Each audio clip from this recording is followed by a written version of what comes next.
আজকের রেসিপি ঘুগনি, একদম দোকানের স্টাইলে। তো আসুন দেখে নিই রেসিপিটি। প্রথমে মটরগুলোকে ওভারনাইট ভিজিয়ে রাখতে হবে। তারপরে প্রেশার কুকারে দিয়ে দিলাম 1 চামচ লবণ, সামান্য একটু হলুদ গুঁড়ো আর পরিমাণ মতো জল দিয়ে 4টে সিটি দিয়ে নেবো। 4টে সিটি দিয়ে স্টিমে রেখে দেবো। ওদিকে একটি মশলা তৈরি করব। 2টো শুকনো লঙ্কা, তেজপাতা আর গোটা গরম মশলা দিয়ে দেবো। 1 চামচ ধনে, 1 চামচ সাদা জিরে হালকা রোস্ট করে গুঁড়ো করে নেব। ওদিকে কড়াইয়ের মধ্যে সর্ষের তেল গরম করে দিয়ে দিলাম পেঁয়াজ কুচি।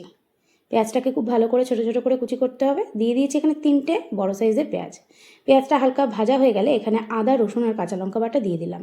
দিয়ে মশলাটা ভালো করে কষবো যতক্ষণ না কাঁচা গন্ধটা চলে যায়।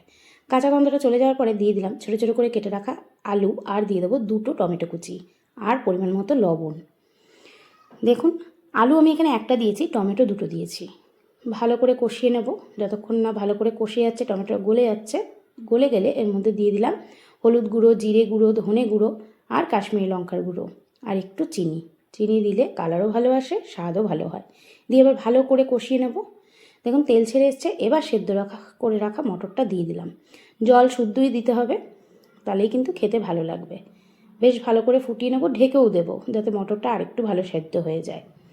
তারপরে নামানোর আগে ভাজা জিরে গুঁড়ো যেটা করেছিলাম, ভাজা মশলা, সেটা দিয়ে নামিয়ে নিলেই রেডি হয়ে যাবে আমাদের ঘুগনি। তো গরম গরম সার্ভ করুন। লুচির সাথেও করতে পারেন সার্ভ, অথবা পরোটা, রুটি, যে কোনো কিছুর সাথে খাওয়া যায়। এবার আরেক রকমভাবেও দেখাচ্ছি। দেখুন, বাটিতে ঘুগনিটা সার্ভ করে নিলাম। দিয়ে দিলাম লঙ্কা কুচি, কাঁচা লঙ্কা কুচি, পেঁয়াজ কুচি, একটু ভাজা যে মশলাটা করেছিলাম সেটি দিয়ে দিলাম একটু ওপর দিয়ে। দিয়ে দেবো তেঁতুলের টক আর বিট লবণ, চাইলে ধনেপাতা কুচিও দিতে পারেন। দিয়ে এইভাবেও খেতে পারেন। আর এখানে হালকা একটু ভুজিয়াও ছড়িয়ে দিতে পারেন, তাহলে আরও ভালো লাগবে।